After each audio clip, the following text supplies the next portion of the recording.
வணக்கம். இது தமிழ் குரலின் சிறப்பு நேர்காணலில் நம்மோடு இணைந்திருக்கிறவர் மரியாதைக்குரிய மூத்த பத்திரிகையாளர், வழக்கறிஞர் முனைவர் தரா ஷியாம் அவர்கள். சார் வணக்கம் சார். வணக்கம் வணக்கம். நீங்க உங்களுடைய அரசியலுடைய அந்த பார்வை பார்த்துட்டு வந்ததுல இந்த சோடா பாட்டில் வச்சுங்கிற வார்த்தையை நீங்க கேள்விப்பட்டிருப்பீங்க.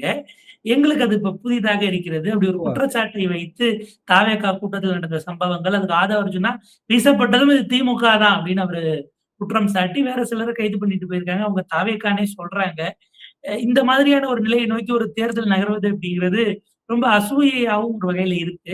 எப்படி பாக்குறீங்க சார் அந்த வில்லிவாக்கம் சம்பவம்? வில்லிவாக்கம் சம்பவம்னு இல்ல, விஜயோட எல்லா பிரச்சார கூட்டங்களுமே சிக்கல் தான் வருங்க. சிம்பிள் ரீசன் என்னன்னா, ஆதவ் அதன் மூலமா தான் நம்ம வந்து பாலிடிக்ஸ்ல பாதம் பதிக்க முடியும்னு நினைக்கிறாரு. சரி, ஒரு விஜய்ங்கிறவர் ஒரு திரை நட்சத்திரம். அவரு டெய்லி எத்தனையோ முறை வந்து அவர் ஆபீஸ் விட்டு வெளியில போவாரு, வருவாரு, ஏர்போர்ட்டுக்கு போவாரு, ஷூட்டிங் ஸ்பாட்டுக்கு போவாரு. அப்போலாம் வந்து பெரிய அளவுக்கு கூட்டம் கூடி அவர் இடையூறு பண்ணுதா? எத்தனையோ திரை நட்சத்திரங்கள் நாங்களும் பார்த்திருக்கோங்க. 62ல வந்து தேனியில SSR எம்ஜிஆரும் பிரச்சாரங்க. கூட்டத்துக்குள்ள இருந்து கத்தியை வீசிட்டாங்க. இப்போ வந்து பாட்டிலுங்க, கத்தியை வீசிட்டாங்க. எம்ஜிஆர் வந்து அவர் எப்போதுமே என்னன்னா, அவர் சினிமா ஸ்டண்ட் பெர்சன்ஸா அவரோட பாதுகாப்புகள்லாம் கொண்டு வந்திருப்பாரு. வேன் முன்னாடியெல்லாம் அவங்க உட்கார்ந்துருப்பாங்க. எம்ஜிஆரே கை நீட்டி கத்தியை பிடிச்சிட்டாரு. அது ஒரு பெரிய பேசு பொருளாச்சு.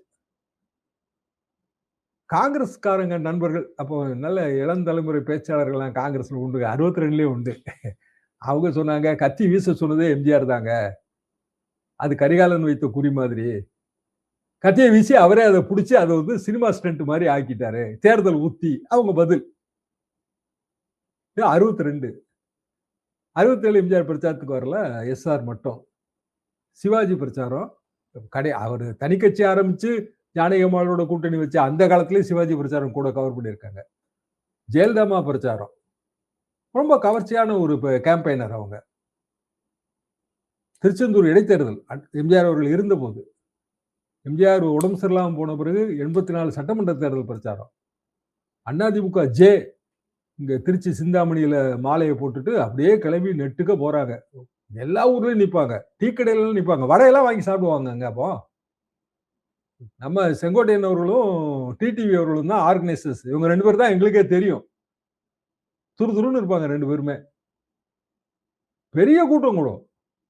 எம்ஜிஆர் முதல்ல கட்சி ஆரம்பிச்சு கோயம்புத்தூருக்கு வரும்போது ஏர்போர்ட்டுக்குள்ள போயிட்டாங்க எல்லாரும், தொண்டர்கள்லாம். ஃபிளைட்டு கிட்ட போயிட்டாங்க, விமானத்துக்கிட்ட. அதுக்கு பிறகு வந்து அவரு மதுரைக்கு வராருங்க, பாண்டியன் எக்ஸ்பிரஸ்ல வராரு. ஒவ்வொரு ரயில்வே ஸ்டேஷன்லயும் கூட்டம் கூடி பாண்டியன் எக்ஸ்பிரஸ் 10 மணி நேரம் லேட்டுங்க. நாங்க மதுரை ஜங்ஷன்ல பாத்திரலாம்னு நின்னோம். வாய்ப்பே இல்லை, எப்பவோ லேட்டா வந்துச்சுங்க. ஆனா தொண்டர்களோட தள்ளு முள்ளு இதெல்லாம் இருக்குமே தவிர, இப்படி தாறுமாறான புகார்களை வந்து எம்ஜிஆரும் தெரிவிக்க மாட்டாங்க, ஜெயலலிதாவும் கிடையாது, சிவாஜியும் கிடையாது. இதுக்கெல்லாம் காரணம் போலீஸ் தான், இதெல்லாம் வந்து வேணும்னே செய்யறாங்க, அப்படி கிடையாதுங்க.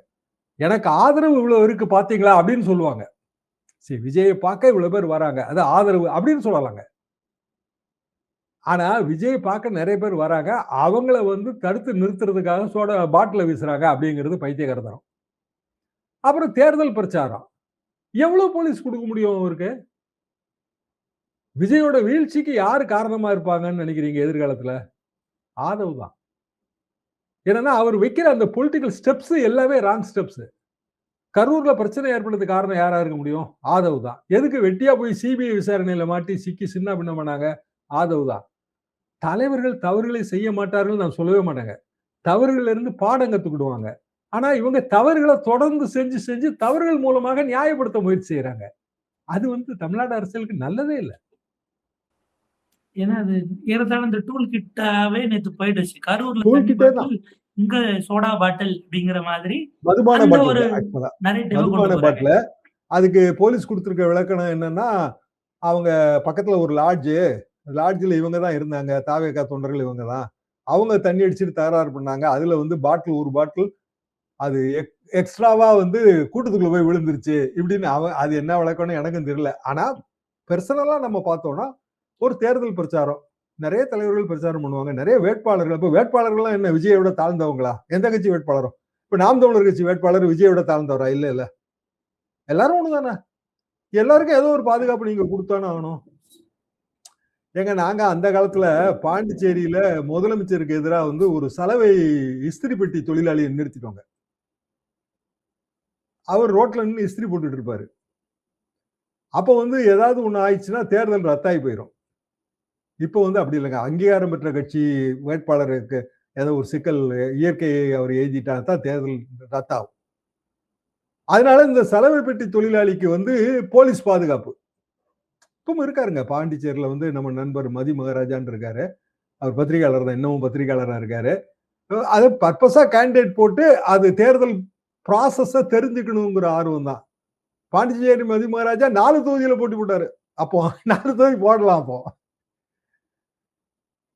எதுக்கு நான் சொல்ல வரேன் அப்படின்னா, சாதாரண வேட்பாளருக்கும் பாதுகாப்பு குடுக்க வேண்டியதுங்கிறது தேர்தல் ஆணையத்தோட கடமையாயிருது. அப்ப விஜய்க்கும் பாதுகாப்பு குடுக்கணும். சாதாரணமான ஒருவர் அங்க நிக்கிறவங்களுக்கும் பாதுகாப்பு தரணும். அப்ப இருக்கிற போலீஸ் ஃபோர்ஸ் இவ்வளவுதானே. தேர்தல் ஆணையம் தனியாவா போலீஸ்காரங்கள ரெக்ரூட் பண்ணிக்குது. அவங்க வந்து பாராமிலிட்டரி மூவ் பண்ணுவாங்கங்க. அது பப்ளிக் சேஃப்டிக்கு. Police force local police force தான் கிரவுட் கண்ட்ரோல் பண்ணி ஆகணும். அவங்களோட பேசிக் மெத்தட் என்ன? ஒரு 100 பேரோ, 50 பேரோ, 5 பேரோ, 3 பேரோ போவாங்க.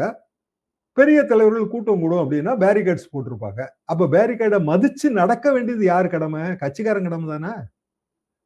இல்ல நான் வந்து பேரிகேட தாண்டி குதிக்கத்தான் செய்வேன் அப்படின்னா போலீஸ்காரன் என்ன பண்ண முடியும்? அவன் என்ன குறுக்க ரோட்ல படுத்து தாண்டாதானே நிறுத்த முடியும்?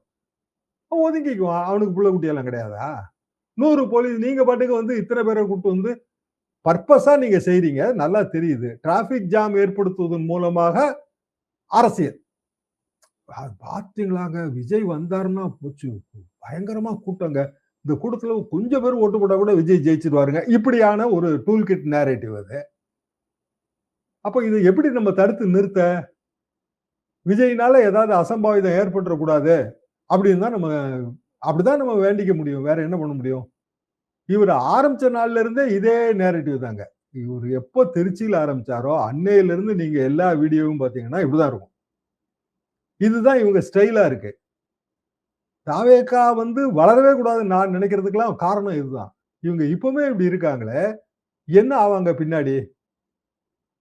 இது வந்து நீங்க ஊர்களே தெரியுங்க. ஊர்கள்ல வந்து இந்த கேதத்துக்கு எல்லா கட்சிக்காரங்களும் போவாங்க பாத்தீங்களா? தாவேகால ஒரு 3 4 யங்ஸ்டர்ஸ் இருப்பாங்க.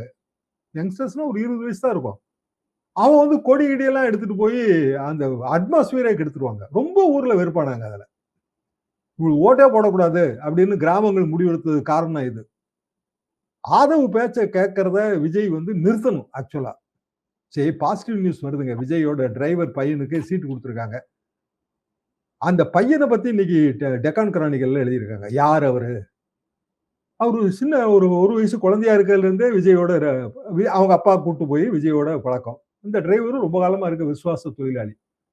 இந்த சின்ன பையன் இந்த பையனை வந்து படிக்க வச்சு அப்புறம் இன்ஜினியரிங் கிராஜுவேட் ஆக்கி எம்பிஏ வரைக்கும் படிக்க வச்செல்லாம் விஜய் ஹெல்ப் பண்ணியிருக்காரு, என்கரேஜ் பண்ணியிருக்காரு. அவங்க ஏதோ ஒரு வெளிநாட்டுல வேலை பார்த்துட்டு கட்சி ஆரம்பிச்சிட்டாரு அப்படிங்கிறதுனால இங்க வரேன்னு சொல்லி அப்பாட்ட கேட்டிருக்காரு. அப்பா முடியான்ட்டாரு. விஜய்கிட்டே நேரடியா கேட்டு வந்திருக்காரு. அவருக்கு வந்து எம்எல்ஏ சீட்டு கிடைச்ச உடனே அந்த அறிவிப்பு வந்த உடனே அந்த மேடையிலேயே அவர் அழுதுருக்காரு. ராஜ் கோரமண்டல் மேடையில.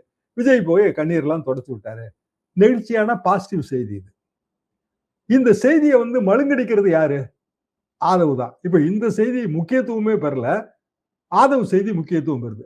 ஆதவ் வந்து விஜயை விட தனக்கு முக்கியத்துவம் அதிகமா இருக்கணும்னு நினைக்கிறாரு. பெருஞ்சிக்கல். இப்போ தேர்தல் பிரச்சாரம் ஆரம்பிச்சிருச்சு. இப்போ ஒரு 3 4 நாளா இழந்துட்டாங்க அவங்க. சுத்தமா எங்கேயும் போக முடியல. நாளைக்கு போவாங்க திருச்சி. அங்கேயும் இந்த பிரச்சனை நீங்க எதிர்பார்க்கலாம். அப்புறம் 2 நாள் போக மாட்டாரு. அப்ப விஜயே பிரச்சாரம் போகாம இருக்கிறதுக்கு ஒரு காரணம் தேடுறாரா? இது ஒரு சந்தேகம். இல்ல இந்த ஆதவ் வந்து விஜய் ரொம்ப பெருசா வளர்ந்துட வேண்டாம். நம்ம கண்ட்ரோலுக்குள்ளேயே இருக்கட்டும்னு அவர் நினைக்கிறாரா? ஏன்னா தேர்தல் நேரத்துல இப்படியான ஒரு ரப்சரை வந்து பொதுமக்களுக்கு யாரும் கொடுக்க மாட்டாங்க. பெரிய முதலமைச்சர்களே கொடுக்க மாட்டாங்க. என்டிஏவினுடைய மூத்த இணையமைச்சர் ராமதாஸ் அத்வாலே அவர்கள் அவர் சொல்லியிருக்காரு, தமிழ்நாட்டுல பெரும்பான்மை கிடைக்காத சூழல் வரும். விஜயோட தேர்தலுக்கு பிறகு கூட்டணி அமைத்து நாங்கள் ஆட்சியை பிடிப்போம் அப்படிங்கிறாரு. அப்ப அதை நான் என்ன புரிஞ்சுக்கிறேன்னா, இரட்டை இலையில எடப்பாடி பழனிசாமிக்கு 118 கிடைக்காது. விஜய் வேணும்னு ஒரு முடிவுக்கு வந்து விட்டதாக, இது இப்போதைய கூட்டணி தலைவருக்கு கூட்டணிக்குள்ள குண்டு வைக்கிறதாக அத ரீட் பண்ண வேண்டியும் இருக்கிறது. விஜய் கடுமையாக எதிர்க்காததும் ஃபியூச்சர் கால்குலேஷன்ஸான ஒரு பார்வை இருக்கு. அஃப்கோர்ஸ் திலக மாமா நிக்கிறாங்கனாலும் அது பாமகட்ட தள்ளி விட்டதுல இருந்து அப்படி நம்ம ரீட் பண்ணணுமா? எப்படி பார்க்குறீங்க? அதாவது திருமா மாதிரியே அங்கேயும் ஒரு திருமா அப்படிதான் நான் இதை பாக்குறேன். என்னத்தையாவது ஒண்ணு உளர வேண்டியது. ஒரு கூட்டணி ஃபார்ம் பண்ணியாச்சுங்க. கூட்டணி மெஜாரிட்டி அடையும். 210 சீட்டு ஜெயிக்கும். எடப்பாடி பழனிசாமி தான் முதலமைச்சர். அப்படிதானே பேசணும் நீங்க. அப்படி கிடைக்கலைன்னா அது அப்புறம்லாம் நீங்க பார்க்கணும். அப்படி கிடைக்கலைன்னாங்கிறத எப்ப நீங்க பேசணும்? தேர்தலுக்கு பின்னாடி. ரிசல்ட் வந்த பிறகு. அப்ப நீங்க 1000 காம்பினேஷன் பேசலாம். இப்பவே நீங்க காம்பினேஷன் பேசுனீங்க அப்படின்னா வீக் ஆயிடுச்சுன்னு தோணும். திருமா எப்படி வந்து அவர் பேசின காம்பினேஷன்ல அது வீக் ஆயிருக்குன்னு இன்ஃபரன்சஸ் வருதோ அதே மாதிரி இப்ப இவர் பேசுறதுல அதிமுக வீக்கா இருக்குங்க. சொந்த செலவுல சூனியம் வைக்கிறாங்கங்க. எல்லாருமே வந்து சொந்த செலவுல சூனியம் வைக்கிறாங்க. அவரும் மெச்சூர்டு லீடர் தான். பாண்டிச்சேரியில பேசின அதுவாலியாவும் மெச்சூர்டு லீடர் தான். திருமாவளவனும் மெச்சூர்டு லீடர் தான். இப்ப மெச்சூர்டு லீடர் வந்து லீடர்ஸ் ஏன் இப்படி பேசுறாங்க? சொந்த கூட்டணியே வந்து ஜெயிக்காதுங்கிற ஒரு பிரமையை ஏன் கிரியேட் பண்றாங்க? விடை இல்ல. இதோட ரிசல்ட் என்னவாகும்? அது ஒரு நாள் 2 நாள் 3 நாள்ல இது அப்படியே மங்கி மறைஞ்சு போயிருங்க. இது வந்து நேரடியா ரிசல்ட் வந்து எந்த வகையிலையும் இது பாதிக்காது. இப்போ திருமா பேச்சு வந்து ரிசல்ட் எல்லாம் பாதிக்காதுங்க. ஆனா பின்னாடி இருக்கிற நம்பகத்தன்மை வரும்ல. ஒரு கூட்டணி ரொம்ப நாளா இருக்கும். அந்த நம்பகத்தன்மையை பாதிக்கும். அதுவாலியா பேசுறதும் நம்பகத்தன்மையை பாதிக்கும். திருமா பேசுறதும் நம்பகத்தன்மையை பாதிக்கும். இவங்கெல்லாம் டிபெண்டபிள் இல்ல போல இருக்கு அப்படிங்கிற உணர்வை தோற்று வச்சிரும். அதுதான் டேஞ்சரஸ். கண்டிப்பாக சார். நான் ஒண்ணு நினைச்சேன் நல்ல வேலை. இவர் அங்க போய் உட்கார்ந்துகிட்டு ராமதாஸ் சத்வாலே, நாங்க தான் ஜெயிப்போம். நிதிஷ் மாரி என்ஆர் காங்கிரஸ் ரங்கசாமியை மேல அனுப்பிட்டு சிஎம் ஆயிருவோம்னு பேசாம விட்டாரேன்னு அப்படியே நினைச்சேன். ஏன்னா இதெல்லாம் தாண்டி இந்த தலைவர்கள் அவங்க கேடர்ஸ் தொய்வடைஞ்சிட்டா பெரிய கட்சி வேலை பார்க்காது. உங்களுக்கும் ஆபத்து அப்படிங்கிறது தான் புரிஞ்சுப்பாங்களான்னு நமக்கு தெரியல. மக்கள் எப்படி பார்க்கறாங்கன்னு பார்ப்போம். உங்க விரிவான நேரத்துக்கு பதில் நன்றி சார்.